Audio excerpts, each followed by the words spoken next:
الحمد لله نحمده ونستعينه ونستغفره ونؤمن به ونتوكل عليه ونعوذ بالله من شرور أنفسنا ومن سيئات أعمالنا من يهده الله فلا مضل له ومن يضلله فلا هادي له ونشهد أن لا إله إلا الله وحده لا شريك له ونشهد أن سيدنا ومولانا وحبيبنا محمدا عبده ورسوله الحمد لله وكفى والصلاة والسلام على رسوله المصطفى وعلى عباده الذين ارتضى ومن بهداهم اهتدى وبآثار أهل المدينة اكتفى أعوذ بالله من الشيطان الرجيم بسم الله الرحمن الرحيم هل أتاك حديث الغاشية وجوه يومئذ خاشعة عاملة ناصبة تصلى نارا حامية تسقى من عين آنية. الحمدللہ اللہ کے فضل اور توفیق سے سورہ غاشیہ آج شروع ہوئی. سورہ غاشیہ مکی سورت ہے، یعنی اس کا نزول مکہ میں ہوا. اس کے اندر 26 آیتیں ہیں، 26 الفاظ اس سورت کے 92 اور حروف اس سورت کے اندر ہے 381.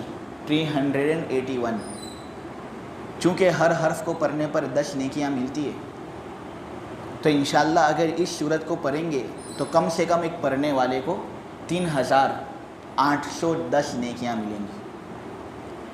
یہ تو ادنا اجر ہے جو کم سے کم آدمی کو ملتا ہے. جیسا اخلاص پھر ویسا اجر اللہ کے یہاں بڑھتا جائے گا. سورہ غاشیہ یہ بھی اہم صورتوں میں سے ایک صورت ہے. مسلم شریف کی روایت ہے اور اصحاب السنن نے بھی اس روایت کو بیان کیا ہے کہ نبی پاک صلی اللہ علیہ وسلم سورہ اعلیٰ اور سورہ غاشیہ ان 2 آیتوں کی تلاوت جمعہ کے دن جمعہ کی نماز میں کیا کرتے تھے. اور مسلم کی روایت ہے، حضرت نعمان ابن بشیر رضی اللہ تعالی عنہ کی روایت ہے، وہ تو یہ فرماتے ہیں کہ اگر جمعہ کا دن عید کا دن بھی ہو جاوے، یعنی ایک ہی دن میں جمعہ کی نماز بھی ادا کرنی ہے اور اس سے پہلے عید کی نماز بھی ادا کرنی ہے، تو نبی پاک صلی اللہ علیہ وسلم اس سورہ غاشیہ کا اتنا اہتمام کرتے ہیں کہ جمعہ کے دن بھی جمعہ کی نماز میں اور عید کی نماز میں دونوں نمازوں میں سورہ اعلیٰ اور سورہ غاشیہ کی تلاوت کرتے. اس سورت کے اندر بھی قیامت کو بیان کیا گیا ہے. جنت جہنم، جنت کی نعمتیں، جہنم کی ہولناکیاں ایک بندے کے سامنے کر دی گئی ہیں اور اس کے سامنے ایک اختیار رکھ دیا گیا ہے کہ بندہ تیرے سامنے جنت بھی ہے، تیرے سامنے جہنم بھی ہے، قیامت بھی تیرے پیچھے لگی ہوئی ہے. اب تیری مرضی، تجھے اگر اچھے کام کرنے ہیں تو اچھے کام کر کے جنت کما لے، نہ اگر برے کاموں کے اندر رہنا ہے تو پھر تیرا ٹھکانہ جہنم ہے اور جہنم سے تجھے بچانے والا کوئی نہیں ہوگا. مولانا مالک صاحب کاندلوی، مولانا ادریس صاحب کاندلوی کے بیٹے جنہوں نے معارف القرآن ادریسی کا تکمیلہ لکھا، وہ یہ فرماتے ہیں کہ قرآن کے اندر 114 صورتیں ہیں. ان 114 صورتوں میں سے 68 صورتوں کے اندر اللہ تبارک و تعالی نے کچھ نہ کچھ قیامت کا تذکرہ کیا ہے. 114 صورتوں میں سے 68 صورتوں کے اندر قیامت کا کچھ نہ کچھ تذکرہ ملتا ہے. اب دیکھو تو بہت زیادہ ہوتا ہے نہیں کہ قیامت کا تذکرہ قرآن کے اندر اتنا زیادہ. تو اس کی وجہ یہ ہے کہ جب تک آدمی کے اندر احتساب کا احساس نہیں ہوگا تب تک وہ اپنی نیڈر اور گناہوں والی زندگی کے اندر رہے گا۔ اکاؤنٹیبلٹی کا احساس اسی وقت ہوتا ہے جب آدمی کو قیامت کا استحضار ہو۔ تم دیکھو تو آج جرائم کتنے زیادہ بڑھ رہے ہیں دنیا میں، حالانکہ آج کے زمانے میں کیمرہ بھی ہیں، CCTV کیمرہ بھی ہے، اور سب ایسے آلات بھی موجود ہیں جس کے ذریعے سے آدمی کے جو اعمال ہے ان کی حفاظت اور تحفظ ہو جاتا ہے، پکڑ بھی ہو جاتی ہے، لیکن پھر بھی لوگ کرائم ریٹ جو ہے وہ زیادہ بڑھ رہا ہے۔ وجہ اس کی یہ ہے کہ لوگوں کے اندر اس احتساب کا احساس نہیں، اور وہ وجہ کیا؟ قیامت کا استحضار نہیں ہے۔ اس لیے اگر ان کو اس بات کا احساس ہوتا کہ ایک دن قیامت واقع ہونے والی ہے، اگر میں برا کام کروں گا تو کل قیامت کے دن میرا انجام برے لوگوں میں ہوگا، تو وہ ہرگز ایسے کام نہ کرتا، اور کرائم ریٹ جو ہے، جرائم کا جو ریٹ آج کے زمانے میں اتنا زیادہ نہ ہوتا۔ تو اس وجہ سے قرآن کے اندر قیامت کا تذکرہ اتنا زور و شور سے کیا گیا ہے۔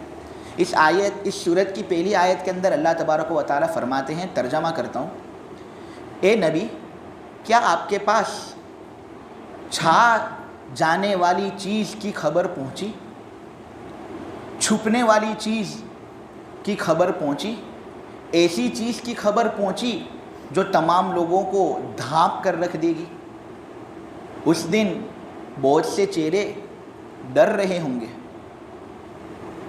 تھکے ہوئے، کام کرتے ہوئے تھکن سے چور۔ ایسے لوگ ایک گرم آگ میں داخل ہوں گے اور ان کو ایک کھولتا ہوا چشمہ پلایا جائے گا۔ اس سورت کی پہلی آیت، کیا آپ کے پاس چھا جانے والی چیز کی خبر پہنچی؟ سب سے پہلے تو اس سے مراد کیا ہے وہ چیز جو چھا جانے والی ہے؟ تو تمہیں بھی اس کا اندازہ ہو گیا ہوگا، اس سے مراد قیامت ہے۔ اب قیامت کو چھا جانے والا کیوں کہا؟ اس سلسلے میں مفسرین کا اختلاف ہے۔ ابن کثیر دمشقی، جنہوں نے تفسیر ابن کثیر لکھی ہے، ان کا کہنا یہ ہے کہ قیامت کو غاشیہ اس لیے کہتے ہیں لِأَنَّهَا تَغْشَى النَّاسَ وَتَعُمُّهُمْ، اس لیے کہ تمام لوگوں پر چھا جائے گی، کسی کو بھی چھوڑے گی نہیں۔ یعنی جہنم میں جانے والے تو بہت سے لوگ ہوں گے، لیکن ایسا بھی ہوگا نا کہ جہنم میں کچھ لوگ بچ جائیں گے، جہنم سے بچ جائیں گے اور جنت کے اندر جائیں گے۔ اسی طرح جنت کے اندر بھی جانے والے بہت سے ہوں گے، لیکن کچھ لوگ ایسے بھی ہوں گے جو جنت کے اندر نہیں جائیں گے۔ لیکن قیامت ایک ایسا واقعہ ہے، ایک ایسی خبر ہے کہ یہ کسی کو بھی چھوڑے گی نہیں۔ نیک ہوگا اسے بھی قیامت سے اپنا واسطہ گزارنا ہوگا، نہ اگر بد ہوگا تب بھی اس کو قیامت جھیلنی ہوگی۔ اس وجہ سے قیامت کو چھا جانے والی کہا۔ اور صوفی عبد الحمید سواتی، جنہوں نے معالم العرفان لکھی، ان کا کہنا یہ کہ یہاں قیامت کو چھا جانے والی اس لیے کہا کہ یہ قیامت کے دن بہت سے امور ایسے ہوں گے جو چھپا دیے جائیں گے، ڈھانپ دیے جائیں گے۔ نیک آدمی ہوگا تو اللہ تبارک و تعالیٰ اس کے گناہوں کو چھپا دے گا، جیسا کہ حدیث کے اندر آتا ہے کہ اللہ تبارک و تعالیٰ ایک آدمی کو بلائے گا جس نے اپنی پوری زندگی گناہوں کے اندر گزاری، پوری زندگی، لیکن تھا ایمان والا اور کچھ اچھے کام بھی اس نے کیے تھے۔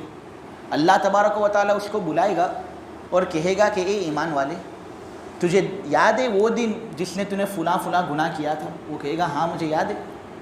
پھر تو نے اس دن فلاں وقت میں یہ گناہ بھی کیا تھا؟ وہ کہے گا ہاں یہ بھی مجھے یاد ہے۔ اپنے گناہوں سے کس طرح میں ناواقف رہوں؟ اللہ تبارک و تعالیٰ اس طرح اس کے کئی گناہوں کو گناتا جائے گا، حتیٰ کہ وہ آدمی دل کے اندر یہ سوچے گا کہ ارے میرا کیا معاملہ ہوگا، اللہ تبارک و تعالیٰ کیا جہنم رسید مجھے کر دے گا؟ پھر اللہ تبارک و تعالیٰ کہے گا کہ بندے، چونکہ تو ایمان والا تھا نا، اس لیے تیرے ایمان لانے کی وجہ سے میں تیرے گناہوں کو معاف کر دیتا ہوں۔ اور پھر اللہ تبارک و تعالیٰ اس کے گناہوں پر پردہ رکھ دیں گے، جس کی وجہ سے لوگوں کو پتہ نہیں چل سکے گا کہ اس نے وہ گناہ کیے۔ معلوم ہوا قیامت کا دن کچھ لوگوں کے لیے ایسا ہوگا کہ اس کے اندر ان کے جو گناہ ہیں ان کو چھپا دیا جائے گا، اور کچھ لوگوں کے لیے ایسا ہوگا کہ ان کی نیکیاں چھپا دی جائیں گی۔ کافر لوگ چیریٹی فنڈ کھولتے ہیں، سخاوت کے امور انجام دیتے ہیں، تو اچھے کام ہے لیکن دنیا کی حد تک، وہ چونکہ ایمان نہیں لائے تو آخرت کے اندر اس کا کوئی نتیجہ ان کو ملنے والا نہیں. قیامت کے دن وہ کہیں گے کہ ہم نے تو ایسے ایسے نیک اعمال کیے، ان کا بدلہ ہمیں مل نہیں رہا. تو اللہ کہے گا ایمان تم تھوڑی لائے کہ تمہیں اس کا بدلہ ملے. ایمان اگر لاؤ گے تو یہ شرط ہے اعمال کے قبول ہونے کے لیے. اعمال اگر تم نے ایسے کیے کہ ستاروں اور ثریا کی سرحد تک پہنچ جاتے ہیں لیکن ایمان نہیں، تو ایسے اعمال کچھ کام کے نہیں. معلوم ہوا ایمان بہت بڑی دولت ہے. چنانچہ کچھ لوگ کافر ایسے ہوں گے کہ قیامت کے دن ان کو چونٹیوں کی شکل میں جمع کیا جائے گا. پوچھا جائے گا کہ یہ لوگ کیوں چونٹیوں کی شکل میں؟ تو ترمذی کی روایت ہے ان عمر ابن شعیب ان ابیہ ان جدہ کے طریقے سے. یہ لوگ وہ لوگ ہوں گے جو تکبر کیا کرتے تھے، یعنی اپنے آپ کو بڑا سمجھتے تھے دنیا میں، اور حال ان کا آخرت میں یہ ہوگا کہ ان کی مثال چونٹیوں کی طرح ہوگی. ہر طرح سے ذلیل، کوئی یہاں سے ذلیل کرے گا تو کوئی وہاں سے ذلیل کرے گا. نے وہ لوگ جو زکوٰۃ ادا کرنے والے نہیں ہوں گے تو ان کا حساب اس طرح ہوگا کہ اگر انہوں نے جانوروں کی زکوٰۃ نہیں دی ہوگی تو جانور باقاعدہ ان پر چلیں گے، سینگوں سے ان پر حملہ کریں گے، نہ اس طرح ان کو تکلیف پہنچائی جائے گی. نہ اگر سونا چاندی ہوگا نہ اس کی زکوٰۃ انہوں نے نہیں دی ہوگی تو قرآن کے اندر ہے، نیز احادیث کے اندر ہے کہ باقاعدہ اس سونے اور چاندی کو تپا دیا جائے گا، اور تپائے جانے کے بعد اس کے ذریعے سے داغا جائے گا. اور پھر بعض لوگوں کے ساتھ تو یہ معاملہ ہوگا کہ گھنجے سانپ کی شکل وہ سونا اور چاندی اختیار کرے گا اور گلے کے اندر توپ کی حیثیت وہ رکھے گا اور اس کو ڈسے گا اور کہے گا انا مالک انا کنزک. بہت زیادہ میرے پیچھے دوڑتا تھا، مجھے کمانے کے لیے کتنے سب لوگوں کو دھوکہ دیا تو نے، کتنے لوگوں کو تو نے تباہی کے اندر ڈالا. آج یہ مال اس کو ڈسے گا اور کہے گا انا مال انت مال، یہ انا مالک، میں تیرا مال ہوں، انا کنزک، میرا تیرا خزانہ ہوں. معلوم ہوا جس دنیا کے پیچھے ہم چل رہے ہیں وہ دنیا جب خود ہمارے ساتھ یہ معاملہ کرے گی تو اس دنیا کے پیچھے چلنے کے اندر کیا فائدہ؟ دراصل دنیا کے پیچھے چلنے کا عام جو مرض لگا ہوتا ہے وہ اس وجہ سے کیونکہ اللہ پر ہمارا یقین ایسا نہیں جیسا ہونا چاہیے. اللہ پر اگر ہمارا یقین ہوتا نہیں تو ہم دنیا کی طرف نظر ثانی کبھی کرتے نہیں. نظر اول تو دنیا کے اندر پیدا ہوئے ہیں اس لیے ایک مرتبہ ہو جاتی، لیکن رغبت کی نگاہ کبھی بھی ہوتی نہیں. تم دیکھو تو ہر چیز کے اندر اللہ تبارک و تعالیٰ کی وجود کی نشانیاں ہیں. درخت کے اندر، بارش کے اندر. یہ درخت کیا کہوں اس درخت کے بارے میں کہ اللہ تبارک و تعالیٰ نے سینکڑوں سال پہلے اس کو گویا ایک فیکٹری جیسا بنایا ہے. پانی بادلوں سے نیچے گرتا ہے اور یہ درخت اس کو جذب کر لیتے ہیں اور پھر اپنے تمام اجزاء کے اندر پانی پہنچا دیتے ہیں. سورج کی روشنی، چاند کی روشنی کے ذریعے سے درخت کے جو پھل ہوتے ہیں ان کے اندر مزہ آتا ہے، رنگ پکڑاتا ہے سورج کی وجہ سے. تو یہ اللہ تبارک و تعالی قدرت نہیں تو اور کیا ہے؟ حالانکہ یہ ہے ایک چیز ایسی جو بے حس بے مادہ چیز ہے، اس کے اندر کوئی ایسی چیز نہیں جس کا تعلق حس سے ہو، لیکن اللہ تبارک و تعالی نے اس کے اندر یہ صلاحیت رکھی. تم دیکھو زمین کو، زمین کے بارے میں یہ بات کہی جاتی ہے کہ یہ فی گھنٹہ یعنی ایک گھنٹے کے اندر 1000 میل کے فاصلے پر روٹیٹ ہوتی ہے. 1000 میل کے فاصلے پر یہ زمین روٹیٹ ہوتی ہے. لوگ کہتے ہیں کہ اگر یہ 2000 میل کے فاصلے پر روٹیٹ ہوتی نا تو آج پوری دنیا خاک ہو جاتی، نباتات جل جاتے. سورج، تم سورج کو دیکھو کہ اس کے بارے میں کہا جاتا ہے کہ فیرن ہائٹ کے اعتبار سے دیکھو، کسی چیز کی گرمی ناپنی ہو، کسی چیز کی سردی ناپنی ہو تو اس کے لیے 2 وزن بہت مشہور ہیں. ایک ہوتا ہے وہ وزن جس کو سیلسیس کہتے ہیں، کینیڈا وغیرہ کے اندر یہ زیادہ معروف و مشہور ہے. ایک ہوتا ہے وہ جس کو فیرن ہائٹ کہتے ہیں کسی گرمی کو ناپنے کے لیے، یہ امریکہ وغیرہ کے اندر ہوتا ہے. تو آدمی 10-15 فیرن ہائٹ ہو نا تو آدمی پسینے سے شرابور ہو جاتا ہے. یہ سورج کی جو سطح ہے یعنی اس کا اوپری حصہ، کنارے کی بات نہیں ہو رہی، اوپری حصہ فقط 12000 ٹیمپریچر ہے فیرن ہائٹ کا. اور یہ ہے کتنی دور زمین سے؟ 9 کروڑ 30 لاکھ میل کے فاصلے پر ہی ہے. کہا جاتا ہے کہ اگر آدھے فاصلے پر یہ ہوتا نا تو یہ کاغذ جس میں سے دیکھ کر ہم پڑھتے ہیں یہ کاغذ بھی جل کر راکھ ہو جاتے. زمین چاند کی طرح تو ہے نہیں، چاند چھوٹا ہوتا ہے، زمین بڑی ہوتی ہے، لیکن کہا جاتا ہے کہ اگر یہی زمین جو ہے یہ چاند کی سائز کے برابر ہو جاتی تو اس صورت میں ہوا اور پانی کو جذب کرنے کی صلاحیت اس میں نہ ہوتی۔ کہ آج تم دیکھتے ہو تو ہوا اور پانی دنیا کے اندر ہے، گریویٹی وغیرہ ہے، کشش ہے، لیکن اگر یہ چاند کی سائز پر یہ دنیا ہوتی نا تو پھر چاند کی طرح اس پر رہنا محال ہوتا، کیونکہ اس کے اندر ہوا اور پانی کو جذب کرنے کی صلاحیت نہیں۔ یہ اللہ کی کاریگری نہیں ہے تو اور کیا ہے؟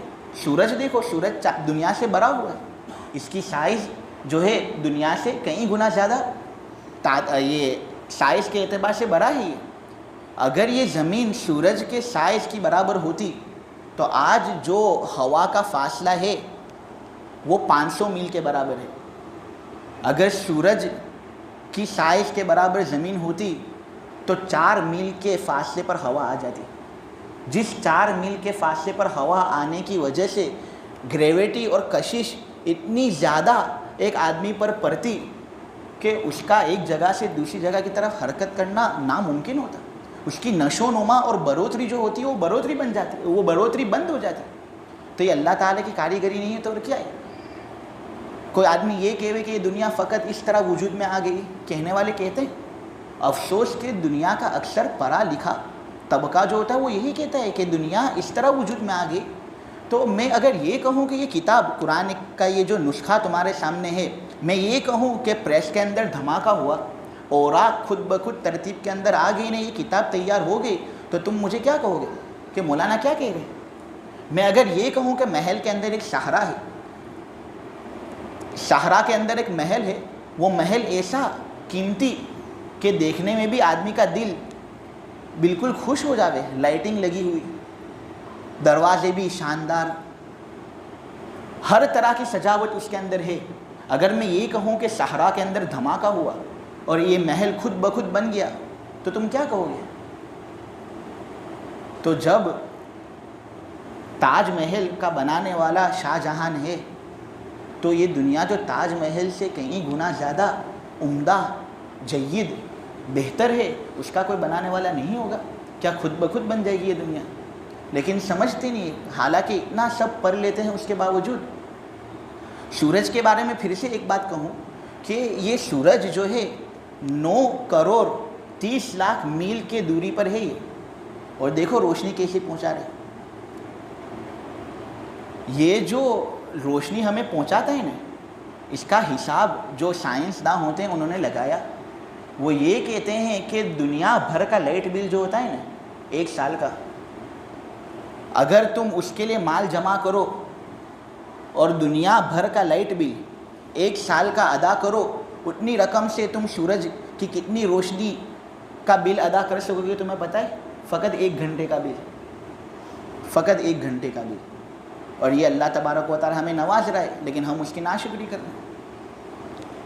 اور جو لوگ سورج کو اتنی تعظیم کی نگاہ سے دیکھتے ہیں کہ وہ اسی کی عبادت کرتے ہیں، تو مولانا روم فرماتے ہیں مثنوی کے اندر کہ یہ سورج تو ہمارے لیے پکانے کا کام کرتا ہے، ہمارا طباخ نہیں ہے، باورچی نہیں ہے۔ کیا کوئی آدمی مخدوم ہو وہ کیا خادم کی عبادت کرے گا؟ یہ سورج تو تمہارا خادم ہے، تو اس کی عبادت کیا کیوں کرتے ہو؟ عبادت تو اس کی کرنی چاہیے جس نے سورج کو بنایا نہیں، لیکن اس کی عبادت نہیں کرتے۔ اسی وجہ سے تو دنیا کے اندر آج ہنیماک زیادہ ہو رہا ہے۔ بارش کو دیکھو، بارش کے قطرے دیکھو کس طرح چھوٹے چھوٹے گرتے ہیں۔ اگر ٹینس بال کی سائز کے برابر یہ بارش کے قطرے آسمان سے گرتے تو کیا حالت ہوتی؟ گاڑیاں بھی خراب ہو جاتی، نہ آدمی کے لیے کام دھندے پر جانا بھی مشکل، بلکہ گھروں کے اندر رہنا بھی مشکل، کیونکہ آج جو کمزور گھر ہوتے ہیں چھوٹے چھوٹے قطرے ہوتے ہیں وہ گھروں کے اندر گھس جاتے ہیں۔ تو ٹینس بال اور فٹ بال کی طرح اگر قطرے ہوں گے تو کیا حال ہوتا؟ لیکن اللہ تبارک و تعالیٰ کا یہ احسان نہیں، درخت کے اندر گھس جاتے ہیں، یہ پانی کے جو بوند ہوتے ہیں یہ درخت کے اندر گھس جاتے ہیں اور پھلوں کے اندر اپنا اثر دکھاتے ہیں۔ کبھی بھی پھل کے اندر سے پانی کی بو آئی؟ یہ اللہ تبارک و تعالیٰ کی کاریگری ہے۔ لیکن پھر بھی لوگ کہتے ہیں کہ خدا نظر میں نہیں آتا، اس لیے نہیں مانیں گے ہم۔ تو ان کا آسان جواب یہ ہے کہ بہت سی چیزیں ایسی ہوتی ہیں جو نظر میں نہیں آتی، تو کیا تم ان کو یہ کہو گے کہ وہ ہے ہی نہیں؟ تمہارے جسم کے اندر آئرن ہے، آئرن ہے، لوہا، کیا وہ تمہیں نظر آتا ہے؟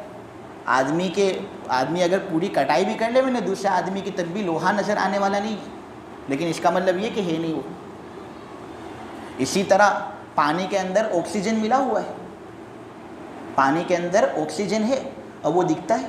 تم سانس لیتے ہو تو یہ سانس جو لینا ہوتا ہے یہ تم دیکھ سکتے ہو اس کو۔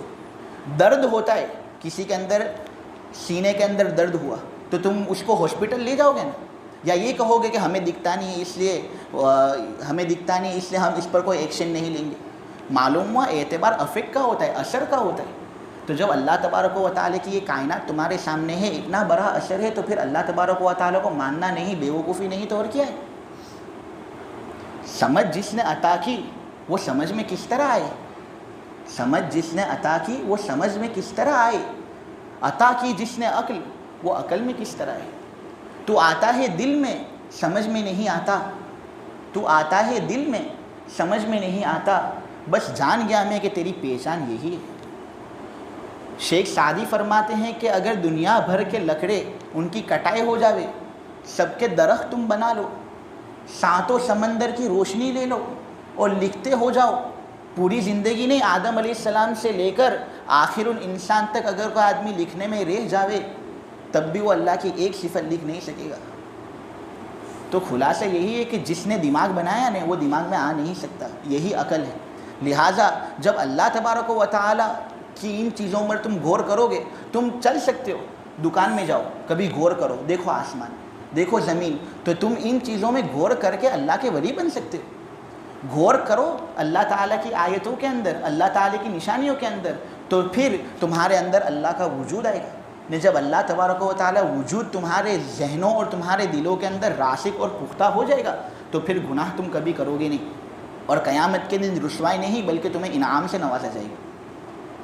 وَفِي كُلِّ شَيْءٍ لَهُ آیَةٌ تَدُلُّ عَلَىٰ أَنَّهُ وَاحِدٌ، ہر چیز کے اندر اس کی ایک نشانی ہے جو رہنمائی کرتی ہے اور جو پکار کر کہتی ہے کہ اللہ ایک ہی ہے، اسی کی عبادت کرو۔ اس دن بہت سے چہرے جھکے ہوئے ہوں گے، ڈر رہے ہوں گے کہ ہمارے ساتھ کیا معاملہ ہوگا، کیونکہ وہ دن اللہ تبارک و تعالیٰ کے غصے کا دن ہوگا۔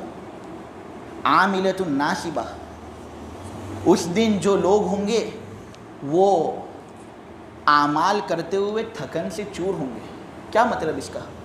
کہ کام کاج کے اندر تھکن سے چور، تو اس کی تفسیر مفسرین نے بیان کی ہے کہ دیکھو کافر لوگ آج کے زمانے میں وہ اپنے معبودوں کی عبادت نہیں کرتے، صبح کو اٹھ جاتے ہیں اور گھنٹیاں بجاتے ہیں، تو کل قیامت کے دن اللہ تبارک و تعالیٰ ان کے بارے میں یہ کہہ رہا ہے کہ دنیا کے اندر کتنی محنتیں کی انہوں نے، کتنا مجاہدہ کیا۔ حالانکہ جین لوگوں کو تم دیکھو تو کتنے مجاہدے کرتے ہیں، وہ نکاح نہیں کرتے اور کھانے کے اندر بھی بالکل سادی خوراک، بالکل سادی۔ آدمی باقاعدہ اگر ان کے ساتھ رہے تو آدمی کہے کہ یہ کیسی زندگی گزارنی۔ تو اس دنیا کے اندر وہ کام کر رہے ہیں، تھکن سے چور ہو رہے ہیں، لیکن کیا آخرت کے اندر ان کو اس کا فائدہ کچھ ملے گا؟ اسی وجہ سے تفسیر قرطبی کے اندر ہے کہ حضرت عمر رضی اللہ تعالیٰ عنہ ایک مرتبہ جا رہے تھے اور ایک مرتبہ ان کا جانا ہوا ایک راہب کے پاس۔ یہودیوں کا جو عالم ہوتا ہے نا اس کو کہتے ہیں راہب۔ وہ اپنے ٹیمپل کے اندر عبادت کر رہا تھا، پوج رہا تھا، تو حضرت عمر نے اس کو بلایا، کسی کام سے بلوایا اور کہا کہ اے راہب یہاں آ۔ جب اس کو دیکھا کہ اپنی عبادتوں کے اندر مست و مگن ہے تو اس کو دیکھ کر حضرت عمر رضی اللہ تعالیٰ عنہ رو پڑے، باقاعدہ آنکھوں سے آنسو نکلے۔ تو لوگوں نے پوچھا اے امیر المؤمنین، ان کو دیکھ کر کیوں آپ کے آنکھوں سے آنسو کا نکلنا ہوا؟ تو کہا کہ عاملۃ الناصبہ والی آیت یاد آ گئی کہ یہ لوگ تو دنیا کے اندر بھی محنتیں کرتے ہیں، تھکن سے چور ہوتے ہیں، دن رات عبادت کرتے ہیں، لیکن کس کی عبادت کرتے ہیں؟ ایسے معبودوں کی جو اللہ نہیں، تو کیا ان کو صلہ ملے گا؟ معلوم ہوا دنیا کے اندر بھی برباد، آخرت کے اندر بھی برباد۔ اللہ ہماری حفاظت فرمائے، اللہ نے ہمیں مسلمان بنایا۔ ہم جو دن رات محنت کرتے ہیں، 5 ٹائم نماز پڑھتے، تو کم سے کم یہ تو کہہ سکتے ہیں کہ اگرچہ دنیا کے اندر ہم حالات کے اندر مبتلا ہوں لیکن آخرت میں ہمارا پروردگار ہمیں بدلہ دے گا۔ ان کافروں کا تو کیا جو دن رات عبادت کرتے ہیں، دن رات۔ اور دن رات عبادت کرنے کا کیا صلہ ملتا ہے انہیں؟ کچھ نہیں. دنیا کے اندر بھی محنت، آخرت کے اندر بھی محنت. تسلا نارن حامیہ، داخل ہی نہیں بلکہ گھسیٹ گھسیٹ کر ان کو دہکتی ہوئی آگ میں داخل کیا جائے گا، اللہ یہ فرماتے.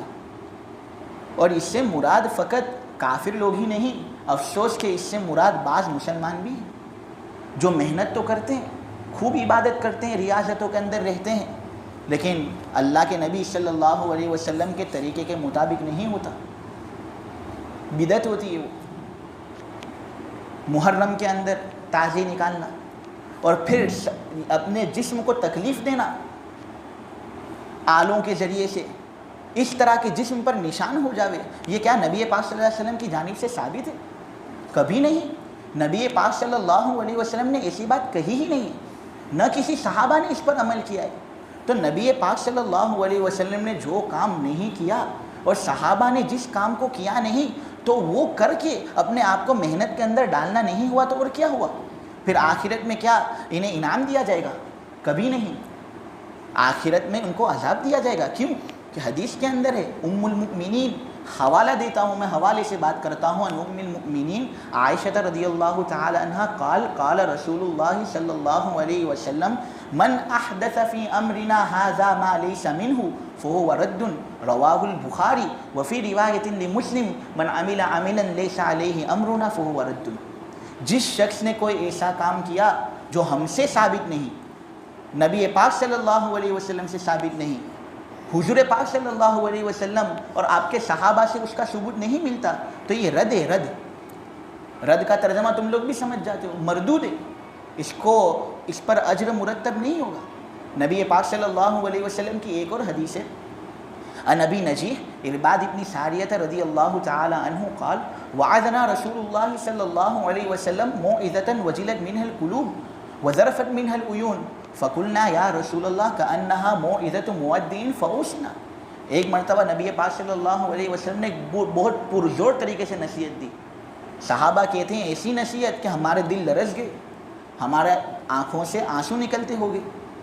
تو ہم نے کہا اے اللہ کے نبی یہ نصیحت تو بہت عمدہ لگتی ہے، آپ اور کرو نصیحت. تو کہا اوصیکم بتقوی اللہ والسمع والطاعہ، میں تمہیں اس بات کی نصیحت کرتا ہوں کہ اللہ کا ڈر تمہارے دلوں کے اندر ہونا چاہیے.